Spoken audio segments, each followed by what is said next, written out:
Good morning, good afternoon, and good evening from wherever it is you're joining us from the world. My name is Edward Obiko, and I will be your host for today. I lead the digital finance consulting arm of MSc in Anglophone Africa.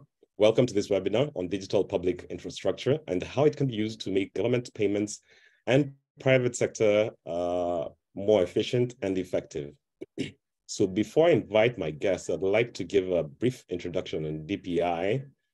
Think about our existing physical public infrastructure. This is such as roads, railways, etc., that are used by all citizens, businesses, governments, individuals, and they allow innovation because the public and private sector can use this infrastructure to operate and deliver services for various purposes. Similarly, DPIs are a rail. It's a rail upon which private and public stakeholders can build applications. They can build products that benefit people.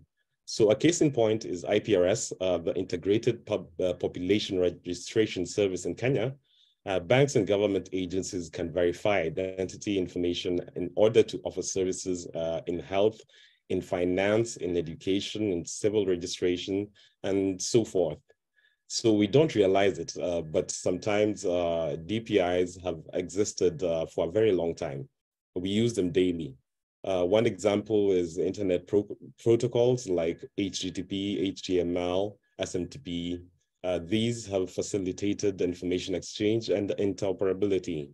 So systems built on internet access and mobile connectivity allow people to access public services, do business, and collaborate more with each other.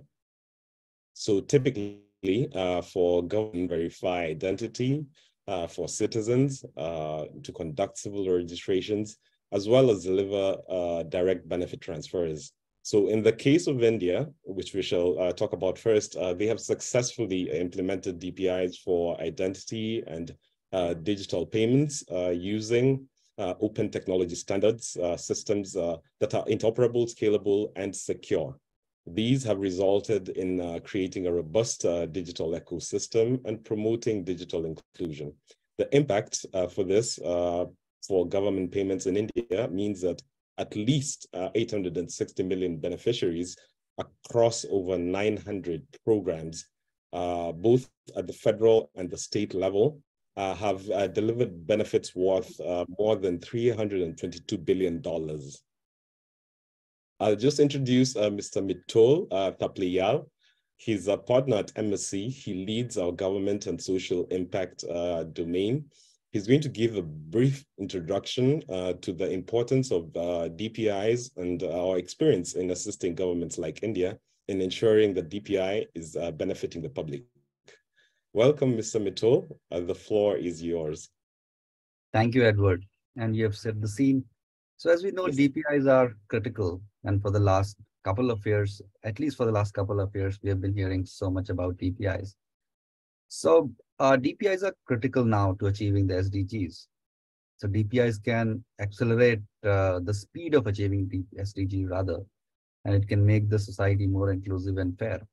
So by itself, DPIs may not achieve much, but what DPI does, it allows a lot of people to solve the problems. So it doesn't rely just on government to solve the problems, but private sector can solve the problems, NGOs can solve the problems, and many other actors can solve the problem. Even citizens can solve the problems.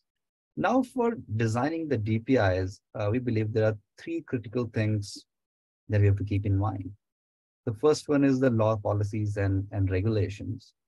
So how the DPI has to be structured, because the policy direction, the regulatory environment, and the legal system will define how the future of DPI. The second element is around the whole architecture, design, and technology. Now, architecture, design, and technology is again very critical, because if the system, though the policy says that it's to be designed as a DPI, but the technology elements and the architecture doesn't support population scale, there will be restrictions. And the third element is on the economics and funding, which is very critical. And the reason being, though DPI doesn't take trillions of dollars to build, it takes very less amount to build compared to the benefits we can get out of DPIs. But to sustain DPIs, it's critical that there is a clear funding commitment either from the government or the DPI is able to generate its revenue by itself. So these three elements are critical, and I'll come to them in a few minutes. So now DPI, there are multiple examples. Edward gave a few examples. Then now Singapore has SingPass, Australia has My Health Record, Estonia is very famous for a lot of DPIs across e-governance, health, education, and so on. Netherlands has its digital ID. India has its Aadhaar ID. Now, in the developing countries, there is a lot of stress on creating digital and public infrastructure around digital ID, and rightly so, because the getting identity to people is one of the critical problems that the lot of developing countries are facing. And once we can get digital ID to these people, they can access various government and private sector services. I just wanted to stress on the importance of DPI using some data and examples from India. So if we look at India's DPI, which is Aadhaar, which is India's unique ID system, and look at how it has benefited government and public sector. So if we talk first government and private sector. So if we talk about government first, so digital ID is now available to pretty much every adult in the country. There are about 1.4 billion IDs that have been issued so far. So this issuing a digital ID allowed government to reduce corruption and reduce the cost of delivering services. Giving you an example, government of India spends about $100 billion or even more on social benefits delivery every year. And about 10 years ago, about 50% or so of these benefits used to leak out of the system. It doesn't used to reach the intended beneficiaries. And after 10 years now, almost 95 to 97% of the benefits are reaching people, which have been proven by multiple researchers that have happened. This public infrastructure was very useful during the COVID time when the lockdown was announced. India was one of the few countries that was able to transfer money into the accounts of people almost instantly. So 400 million accounts received immediate relief because their livelihoods were reduced. Now, and government saved more than $30 billion out of this so far. Similarly, if we talk about private sector, so private sector uh, is unable to serve low and middle income segments because the cost to serve these people are prohibitive in many cases. The cost of acquiring customers is quite high relative to the profit that private sector can make out of it. So DPIs can reduce the cost of doing service, and hence makes private sector also more inclusive. So private sector, say financial service providers, telecom service providers, and other service providers who need to verify an ID can verify it easily at low cost. And this has saved, and this is as per our calculation, close to $44 billion to the service providers, large financial service providers and telecom operators in India, right? And we are not even including the societal benefits and societal efficiencies that it has created. More than 487 million bank accounts were opened, 50% of them for women, right? Uh, uh, uh, Now, looking at the sustainability of Aadhaar. So, as I was saying, it's built by the government and largely funded by the government. So far, government of India has spent close to $2 billion on its ID platform, right? Uh, uh, and it includes the annual maintenance and operations costs. Annual operation cost is close to $130 million. $35 million India's authority makes through various services that it provides. The $95 million of shortfall is funded by the government every year. So which is key to sustaining this critical infrastructure. Now look at the benefit side. I've already given you numbers, $30 billion in saving, direct saving for the government, and $44 billion saving for the private sector. So there was $74 billion of funding at an investment of $2 billion. So it justifies that it's a business case. And the efficiency gains and the societal benefits are even more higher, which we have not even attempted to calculate. So just to summarize, there's a combination of factors which are critical to create a fair and sustainable DPI. And taking example of Aadhaar, a suitable policy and regulatory direction is needed. Of course, Aadhaar's policy was very clear from the get-go on where it wants to go. The regulations also follow. So it's also important that the regulations follow the policy directions. There are banking regulation, telecom regulations followed, and they allowed digital systems to be used for various services. Law came much later, and it was challenged in the court. It had some hindrances later on, but we can discuss it later in some of the conversation. On terms of architecture and design, it was designed very well from the get-go. It was designed at the population scale.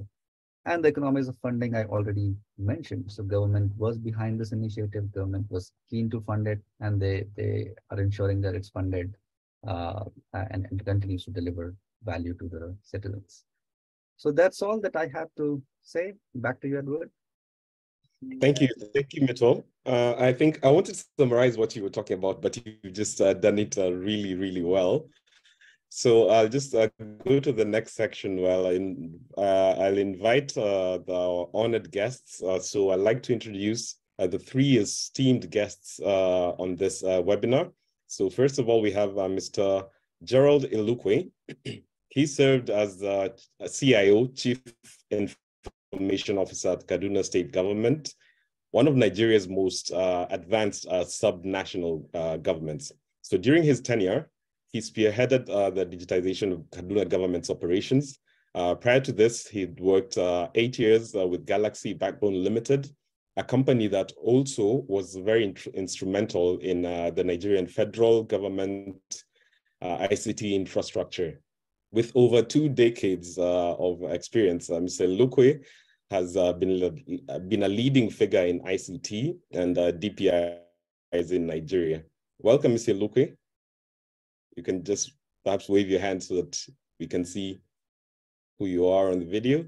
And next, we have Mr. Yodahe Zemikel. He's the Executive Director of Ethiopia's National ID Program. So it's an ambitious initiative.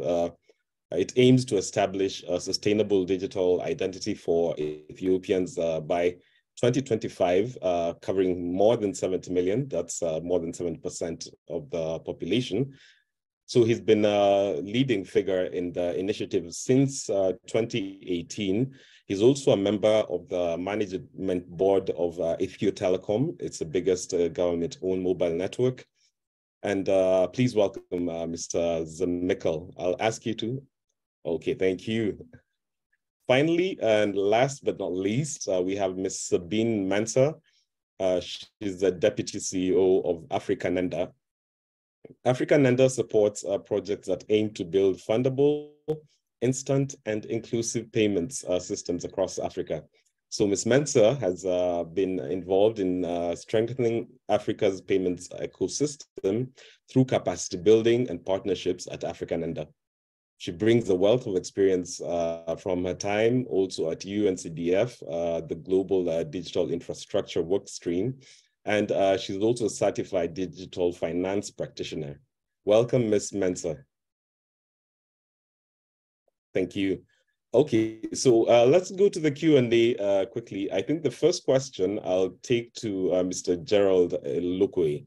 Kaduna, and you might talk more about this, is one of Nigeria's most digitally advanced states concerning maybe something like citizens registration and data. What can other countries from other regions and other countries learn from in terms of how Kaduna State in Nigeria has managed data and privacy? Thank you, Edward. That's an interesting question. First of all, maybe we'll just be a bit more modest. Kaduna is still a work in progress. There's still a lot of work to do. And then also, by the way, I still work for Kaduna State government till midnight, 28th of May, when this administration comes to an end, as some of you may probably know. Anyway, so Kaduna, one of the key things that was done even before I got here was that as soon as the governor came on board, Nasir El-Rufai, who's very clued on in terms of the value proposition of technology to governance. He was very conscious of the fact that you had to have a single view of the citizen to be able to deliver effective governance. So quite early on, a partnership, a collaborative partnership was established with the National Identity Management Commission, NIMC, in Nigeria. And so Kaduna funded, more than 3/4 of the registration equipment or the enrollment equipment that was used by NIMC in the state. Now, so going forward, they established the Residence Registration Agency, which, as the work progressed, it was moved from residence registration to an agency called CADRIMA, which is more of identity management. So it became, look, there's more work to be done beyond just registering citizens. So the institutional framework was established. Okay, so that was very key to establish the institutional framework, bring in the technology, bring in the processes and leadership, and bring in the collaborations. And in that context, we've also had focused on a lot of internal cross-group collaboration between the CADRIMA, that's the Agency for Registration, Citizens Registration, Residence Registration, my office, which is the Directorate of ICT, and a few other key offices, ease of doing business, and lands registration and the rest of them. So we didn't have multiple silos. We had to come with an all-of-government approach. And of course, NIMC. Subsequently, in the last 2 years, we've had a good partnership with the UNECA, who are driving digital identity for governance across Africa. So Kaduna, in recognition of some of the work we've done, have become one of their key partners, and we're actually developing and implementing some use cases. Next, when we speak about data privacy, there are two sides to this. One is it important? Yes, it is important, and we're working on it. No, it's not our primary focus. Our primary focus is to onboard as many residents of Kaduna State and actually provide use cases while we take into consideration data privacy. In that regard, we're working also with the UNECA to conduct a data privacy impact assessment. However, the work we have done independently will point you to the fact that within the African continent, at least Nigeria, if we use Kaduna State as a use case, the people who seek to benefit, who will benefit the most from digital identity, that is the so-called bottom of the pyramid people, data privacy is not their first interest. It is more of getting the benefits. I mean, when we start talking about data privacy, it actually tends to forestall abuse by bigger organizations, institutions like banks, and even government. But for the man on the street who is looking to government for social services and benefits, data privacy is secondary to his needs. So while we continue to work on this, we are mindful of that. Thank you. That's very interesting. An interesting perspective on privacy or the trade-offs that are there between people giving their data and what they want to be done with it. So perhaps I'll just maybe quickly introduce Mr. Zimikel. He's talking about Ethiopia's national ID program. I was lucky enough to interact with him very recently. They began a program to build a sustainable identity that will support over 70 million citizens to access public infrastructure and public benefit by 2025. So can you reflect on the progress made so far and what you've been able to do and what have been the greatest enablers to this initiative? You could give a background as well. Yeah, great. Thanks, Edward, and thanks everyone for hosting this great event and all the participants that I see. Good mix of stakeholders. So to say a little bit about the Ethiopian Digital ID program, we've been running this program, especially out in the field in the past 2 years. We're not going at it at a very intensive and national level scale where we're enrolling hundreds of thousands or millions of people a month. It's a steady progress. Our target is to reach the majority of the population, which is estimated between 70 and 95 million before end of 2025. So we do not have a very tight timeline. Nonetheless, the demands of use cases, especially from the finance sector, payment, eKYC, the demand is very high. Service providers are very eager to integrate because a lot of them are suffering because of lack of eKYC. They cannot do trusted transactions, especially digital transactions. So we, despite the extended targets that we've set as a program, a lot of these use cases and service providers have a very high demand. Also, another enabler that I can mention is the people, especially as my brother earlier from Kaduna State mentioned, the low-income segment has very high demand for ID. If someone is well off, is a middle income or high income in a given country, they probably have multiple forms of identity documents, but low-income people, low-income segment usually lack the necessary proof of address or proof of residency, the necessary documents to be able to acquire typical conventional identification. So that's where we come in. This digital ID is designed as inclusive as possible. There is no barrier to entry. So another enabler is the platform that we use. It's, as you know, it's a famous DPG, the MOSIP platform.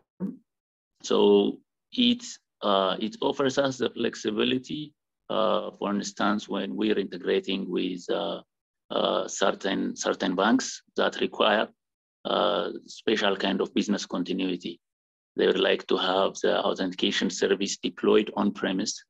So we can have that kind of flexible discussions. We cannot, we're not forced to say, unless you integrate to the services that are hosted on our premise, we will not work with you. So we're very flexible in terms of the deployment of this digital ID platform.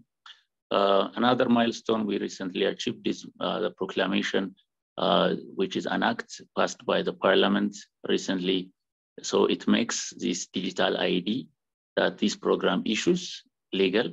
So it's backed by this proclamation, and any given service provider should accept it. They cannot reject, they cannot say, I do not recognize this identification. And one interesting thing about this proclamation is it identifies the number or the successful registration of a resident into the database as an ID. So the number is the ID, not the card or the other credential that we carry. But we're working on scaling it up very soon. Our current status is by June, July, we hope to reach 3 million digital IDs issued this in the next couple of 2-3 months. So yeah, that's where we are more or less. And we hope it will be a good enabler for G2P and for payments and for all eKYC needs in the country. Thank you very much. I think two things that just pop out is what you've talked about in terms of using an open platform, which is not quite typical for many countries.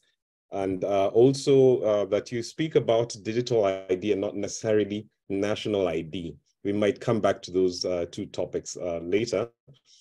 Just as we move on to Ms.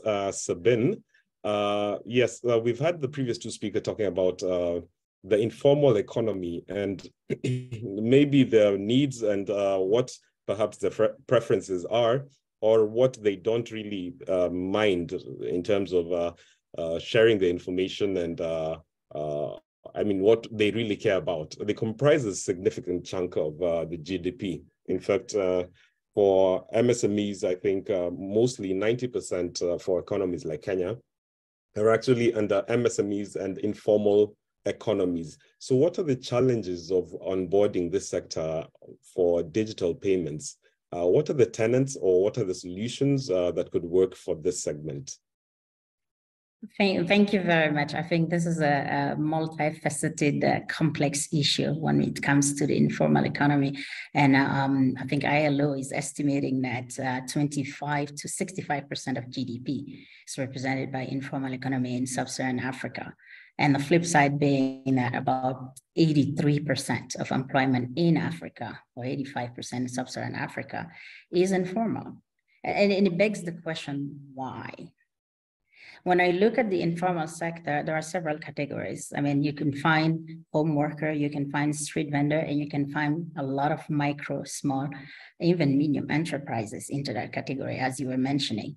And the question of why the informality, or I think for me, the better question is, why not? What are the incentives that are there for people who are working in the informal sector to transition to the formal sector? And when you look at that question, I think there are components of policy that are involved. There are components also from a skills perspective, looking at where we are today. And then there's also components of incentive from the financial sector, and then coming down to the payment system side. So from a policy perspective, I think the best question for all of us to answer for somebody who is in the informal economy, that question is, what's in it for me to be formal? Why would I do that? Because of course they perceive the first point that come up, and this is from a research we've done actually on MSMEs, looking at the Camesa region. So when I say formal, I see taxes. This is what I see, and that is not necessarily an incentive for somebody who is in the informal sector to join the formal sector.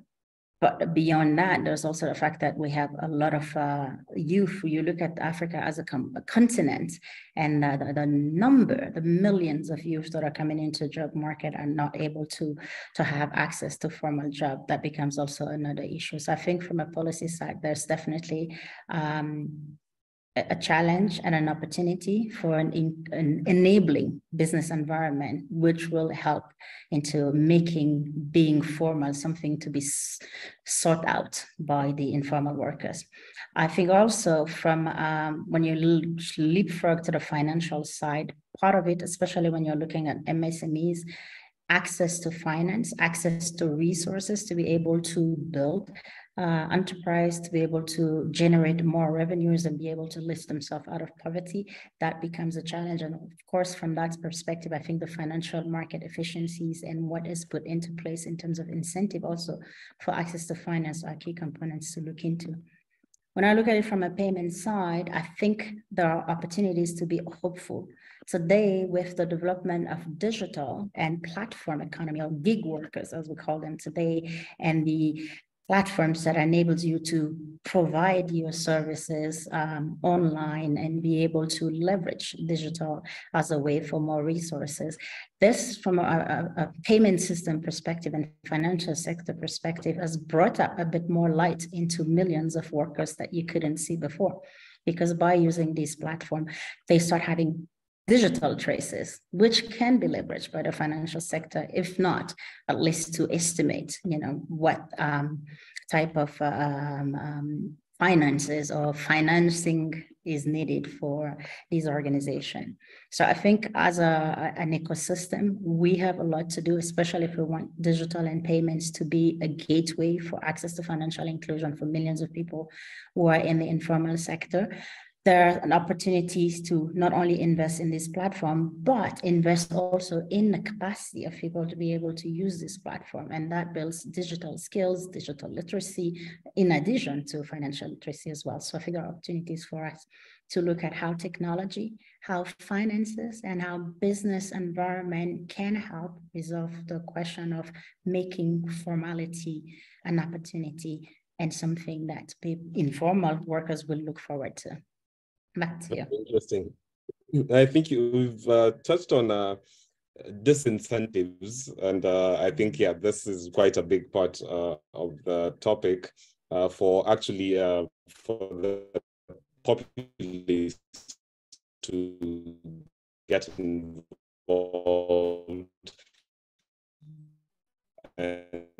also give information that are relatable for the government services that can be used to encourage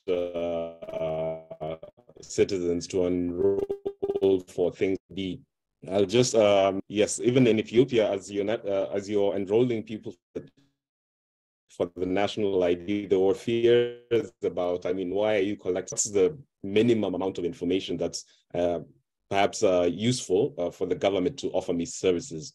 So how can you incentivize, Mr. Ilukwe, maybe collection of this information and getting the people to understand that these enrollments can be perhaps useful for you for government-to-person payments, even for you to make payments to the government where it's needed, and not to have it being something that people are fearful of?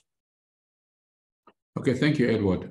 Again, I need to kind of stratify society, because, you know, at the bottom, people get payments from government. Closer to the top, people make payments to the government, and everything else in between. Now, the bulk of the population in most countries in Africa are poor. When we came in, well, in 2019, when we ramped up our collaboration with NIMSI, out of the state population of about 9.7 million citizens, we had 1.48 million enrolled. Today, 3 years, 8 months later, we have about 6.3 million enrolled. So we have the better part of the adult population, enrolled here. What did we do? We made it much easier. We took the enrollment to the people. We helped, for example, something very simple. We helped, we provided financial assistance to the National Commission, to NIMSI, to refurbish their mobile enrollment vehicles that moved around, okay? COVID came, and we had some palliatives with the social register, being used to actually distribute these palliatives. We have a large pension population, okay? We've started tying the pension. Every interaction with government is being tied to your national identity, okay? And we've made it by way of publicity. So it's a mix of things. Have the technology at the back end and have the citizen engagement at the front end. So by way of publicity, we're letting people know, the citizenry, at least I'm speaking for Kaduna, that it's not going to be used. We don't lead with revenue. We lead with benefits, okay? The people who you're going to have to get to pay their land use charges and the rest of them form really definitely less than 10% of the population. So government is not going to come out now, today, and say, I have you on my database. We're going to tax you or levy you some form of development levy. We actually debated it in-house and shut it down. Now, there's a big thing coming up of huge ramification across all of Nigeria. And that is between now and the end of the year, we definitely have to remove the ongoing subsidy on petroleum products, okay? The World Bank is aware of it. They've provided an $800 million facility that the government can draw down. When you remove it, you're going to have at least a 4-fold increase in the cost of PMS, petrol. It's going to ripple across. We're going to have some palliatives and some subsidies for the citizenry. Those states that already have identity management systems will be the ones who are most ready to go, okay? Because it's not going to be done at federal level, it's going to be done at state level. It will devolve. You cannot send palliatives to 50 million people, okay, without having some form of digital identity. I mean, Mito spoke about India, and that has been well chronicled with Ada. Kaduna State is one of the few states in Nigeria that is as close to ready as anybody else. If anybody needed convincing prior to now, this thing which will happen more than likely before the end of the year is the case that makes for digital identity going forward. There will be nothing else that you need to project. Yeah, actually, thank you for touching on the issue on subsidies and perhaps that as a use case to enable first registration and then distribution of palliatives or whatever the benefits there are. And I think just going back to Ethiopia, I think I also read about the distribution of subsidies for fuel using mobile money, specifically through Telebear, and also just the debate of having perhaps a private institution or a public institution, or the mix of which we have both of these to be able to distribute public goods. So we have public infrastructure that is used to to distribute public goods. Just throw this question to you, Mr. Dahem Zemekel. Based on the progress made by the ID program, what are the future use cases you're thinking about that you are considering perhaps would be very well to create both social protection, but also just efficiently and effectively distribute government benefits? So amongst the biggest social program use cases we've identified, the community-based health insurance, which claims up to 45 million beneficiaries. That's a big one. So the community, they call it community-based because it's not formal or premium insurance. It's more of social benefits and social protection kind of health insurance. So that has a lot of beneficiaries.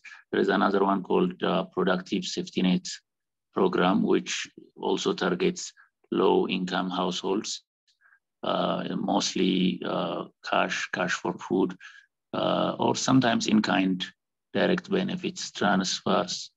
There are also a couple of other social programs. Pension is one. So we have identified what could be the most mutual, because ID by itself, digital ID, we also have targets. So when we look at a given use case, we look at the social impact, but we also look at the number of beneficiaries. And obviously, KYC is important. At the end of the day, we have identified that in most programs or in most eKYC requests, there is some kind of financial transfer payment being sent or received. So focus on financial services. Right now, for instance, we have integrated just at the ID credential level with Telebear. You just mentioned Telebear, that's being used to pay at the gas stations. So the same app, you can find your digital ID credential. If you're registered in the system, you can generate your digital ID credential within that app. So we're focusing on mobile money, we're focusing on bank account opening. For instance, a good way of inclusion for bank accounts is remote onboarding, either using an agent to make the KYC easier. If someone has a smartphone and is digitally savvy, they can just open up a new account on their phone, making use of their digital ID. Or they could go to someone who has a phone and who might charge a nominal fee or a commission fee to the bank to have them open an account. So most of our focus right now is financial inclusion. So for financial inclusion, there's no question you need good, proper identification of customers. So that's where our focus is. Yeah, thank you very much. I think that's a very good analysis or summary of what use cases can be done. And now that you bring up also now things to do with, for example, commissions and fees, and also us thinking about the government is supposed to some extent, cater for this amount. Sometimes it's also pushed to the customers, and sometimes also we do work with private institutions to deliver these services. So just a last question on this second round, I'll put to Ms. Sabine Mensah. So various stakeholders from multiple countries indicate that interoperability is a primary concern for the payment systems. We've got, so yes, the governments, we've got the private institutions, and there's challenges to interoperability and also learnings that we have from interoperability for things like G2P payments. And what would you advise maybe countries with existing systems that do not meet some interoperable criteria? Is there any standards that we should follow? Are there exemplars that we should look at? Are there perhaps failures that we should also learn from? That's a great question. I think one thing is sure, the ability to pay and be paid is a core need for individuals and businesses. So, I mean, and with the growth of the mobile economy, digital payments really can serve as a gateway to facilitate that first transaction in that digital ecosystem. And of course, after that, you have a range of service providers who can come in and continue the chain of financial inclusion.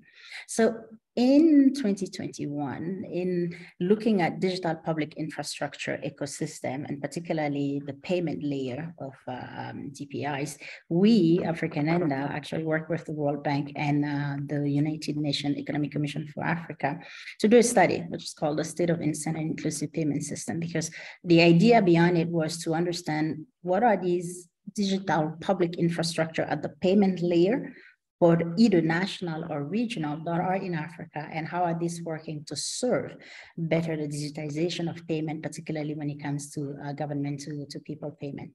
What we found out is currently there are 29 of these instant payment systems in Africa that are active. 26 of them are country domestic systems, and 3 of them are regional systems. And behind that, you also have 21 of them that are being developed, both domestic and regional.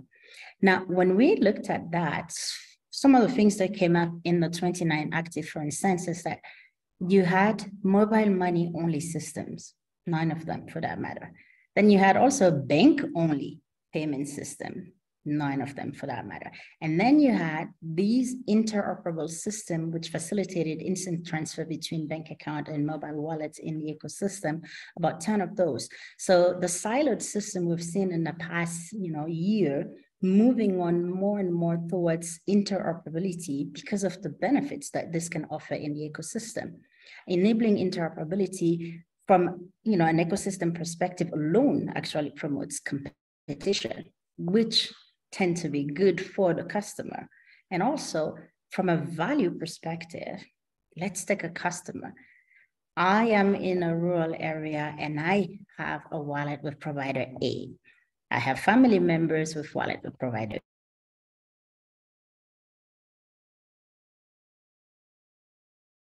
B. I have a relative in town with a big business.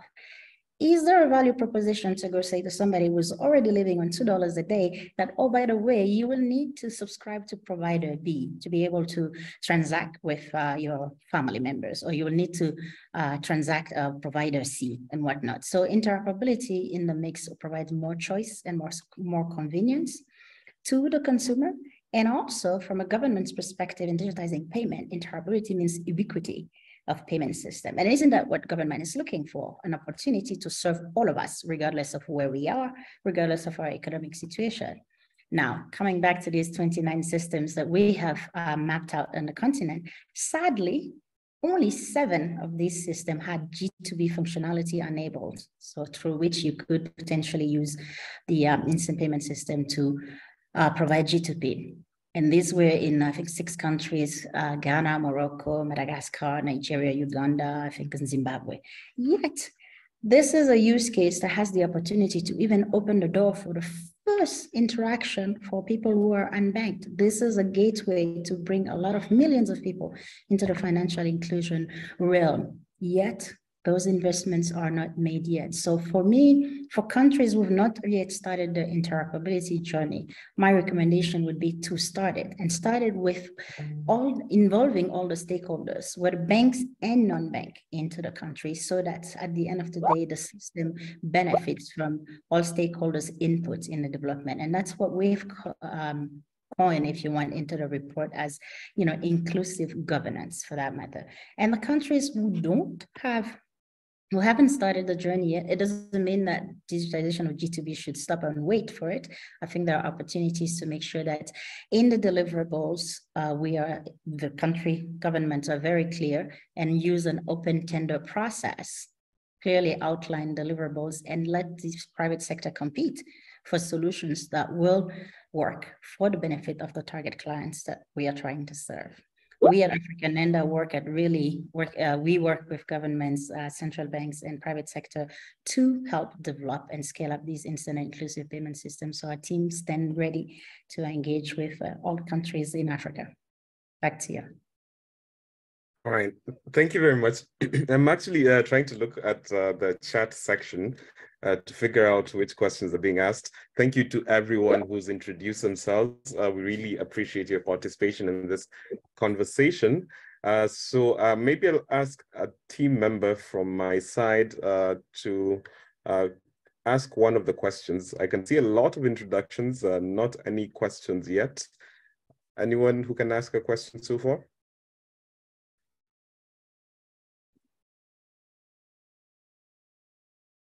Or rather, I can just begin also summarizing the conversation, and perhaps we'll have questions after we have the full summary. So thanks once again, all, for the insightful input. We've had a very good discussion where we've emphasized the pivotal role of DPI's, digital public infrastructure, in reshaping public service delivery in Africa. We've had Mr. Lukwe, who's shared a lot of invaluable insights from Kaduna State's experience in data management and privacy and the essential components of a robust digital infrastructure ecosystem. Mr. Zamikel has talked about Ethiopia's national ID program. He's also given some use cases highlighting how it's important to lay the groundwork for sustainable DPIs, and also the model that they're following of doing pilots in different places, and not really just scaling it all once together, but also involving public and private participation to be able to deliver this. Ms. Mensah has also delved into the complexities of integrating the informal economy into digital payment systems, and is also given that how crucial the aspect of enhancing our infrastructure is to be able to deliver services through both public and private avenues. So I'll just check again my Q&A section. And okay, I can see one last question, and I think this would be a good segue, and also, I mean, very recent, through very recent advancements or things that have happened. Someone asks, what role can artificial intelligence play in managing databases to aid information sharing? I'll just throw this out to the group, but I think we have some panelists who might have some opinions on this. Before I introduce Graham, anyone who would like to tackle this?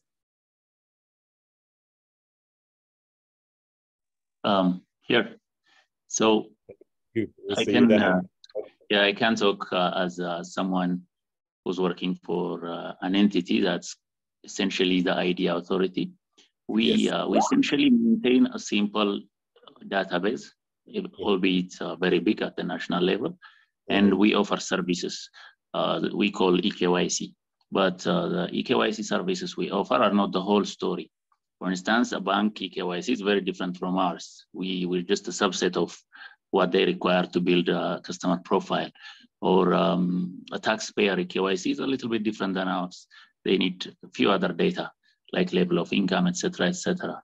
So we have identified a body or an entity, or you can call them a digital service provider, that comes between the digital authority and the use case, the bank, etc. So this entity will have to provide customized eKYC to be able to satisfy the needs of the customer needs of their use cases. So in that regard, I see AI as an important tool for these identity providers or authentication service providers, as we call them, because their services are not just limited to providing basic KYC, but it also needs to provide business intelligence, data warehousing, all sorts of customer data aggregation for intelligent decision making. So as an ID authority, perhaps AI can come at the basic biometric identification or deduplication or these ABS engines, etc. A lot of these technology providers are already using AI for face detection, for fingerprint detection, deduplication, etc., extraction and matching. However, for the typical use case, I see full KYC solution providers or authentication service providers making good use of AI over. And I think that's perhaps a topic that's close to the heart of GMD. And I see he's also echoed some questions, perhaps which he can tackle, and I'll also leave the floor open to anyone else to tackle. He's talked about what the essential and necessary conditions are for any country to at any country level in order to effectively harness DPIs. And one other question that also came through is that should we not worry about the digital divide? So in as much as we're moving forward and talking about all of these new technologies, there's people for whom it might not necessarily serve for their inclusion. So I'll just take a moment to also give the introduction to him. He's Graham. Welcome, Mr. Graham Wright. Is an innovative leader, a visionary and strong advocate for DPIs. Your expertise and strategic guidance has been instrumental in guiding all of our interventions in this digital era. Please join me in welcoming Mr. Graham Wright, who will provide the closing remarks and also some answers to some of these questions which we have asked. I can see some more questions coming in, so we shall try to tackle as many of them as soon as possible. We've got about 8 minutes left. Over to you, Graham. Welcome. Great. Thank you so much, Edward, and for the very kind words. First of all, let me thank our panelists who were really outstanding and I think raised some really important issues. And actually, these questions, the excellent one from Ibrahim at UNCDF, what are the essential and necessary conditions that need to be in place at a country level? I would be very keen to hear that, hear our panelists respond to that, because they have played a key role at that. So, ladies and gentlemen, what are the essential and necessary conditions that need to be in place at the country level in order to effectively harness DPIs?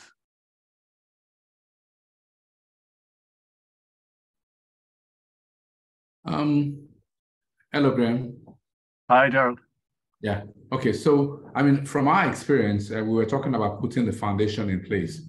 Of course, you have to have, I mean, it's almost taken for granted, but you must have a pervasive, reliable data network. So the service, I mean, it's just very basic. The service has to go to the people. The people don't go to the service. Okay, so what we've worked on in the midst of other challenges we've had here is making sure that we have some strategic alliances with some network operators and infrastructure builders, sometimes putting our own money in to subsidize areas where there's commercial failure of network rollout. Okay, that's what you have in terms of development. So that is so rudimentary, sometimes not even considered as a DPI or DPG, but that is key. There are, I wouldn't call them educational barriers, but going back to AI, there are language barriers. And one of the things I picked up from the very useful event I attended in Bangalore was that AI has now enabled local language options and translations for services, so it's not something that you need a third party there, because then you have a trade-off again with privacy to interpret for anybody. With local language, you have a benefit. So, and these things are available. These things are real and realizable. So, I mean, I think that's what I would answer. And of course, the ID and the data exchange, which Mito spoke about. Yeah. No, I think those are really good points. And one of the things that I would add as well, I think, is the need for technical capacity in country. One of the things that is a challenge is maintaining these systems and ensuring that they evolve over time and deliver more and more value to people in country. And that often requires a level of IT and technical capability that not all countries necessarily have. And I think that that's an area which Co-Develop and others are thinking about and working on. Sabine, I wondered if you wanted to add. You look as though you're keen to come in. Yes, I was ready to jump on it.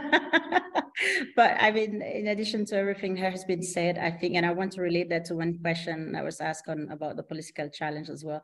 I think for me, at the core of it, it's actually the political will and a common vision of what the country is trying to do. And at the second level, you know, having that vision, but involving all the different stakeholders, not just one. So an actor who is able to bring all together banks, non-banks, technology provider, the development ecosystem within the country to be able to rally all and really make sure that that vision is a compelling one that can be developed by the actors that are there. Another component of it is that at the end of the day, there needs to be a business case that works, because for the private sector to be able to deliver these solutions, whether they are access solutions from a connectivity perspective, there are device solutions for, you know, people having access to the device, or even investing into what you just mentioned, capacity and education. The business case has to be there, and it has to be one that private sector will find benefit into it and then will invest. And of course, if all that investment happen and it translate into increased usage of these systems, then, you know, the mileage of, you know, economies of scale will come in and will be beneficial to all.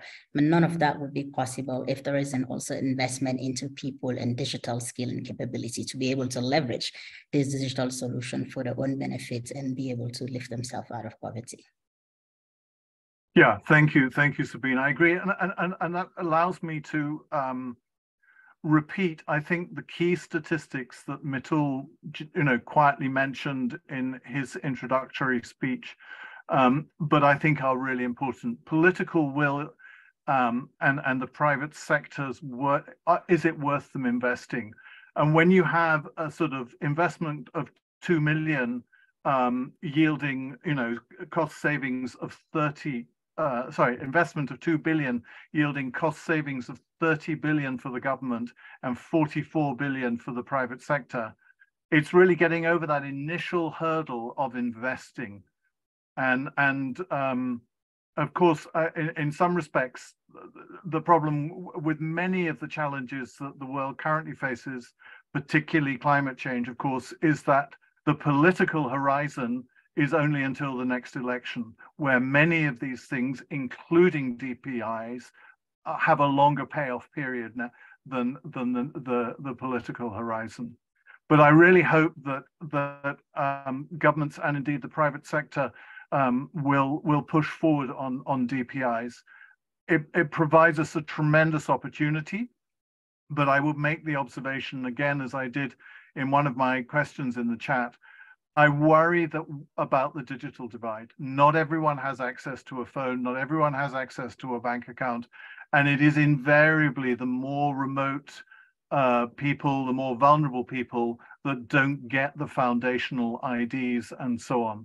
So as we move forward with this tremendously important initiative across the globe, I hope that we will all remember not to make this an instrument of exclusion, that we actually make sure that it is truly inclusive.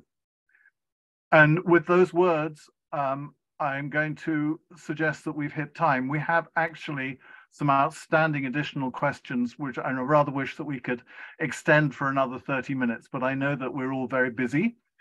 Let me thank again an outstanding panel, Edward for wrangling them so effectively, and Mitul for a great overview. Thank you all very much for attending. It was extremely well attended, and I apologize again that we haven't had the opportunity to respond to all of the questions, and will respectfully ask my team to respond to the individuals whose questions haven't been answered. And with that, thank you all very, very much. And let's move forward together to lay foundations for really first-class digital public infrastructure across the globe.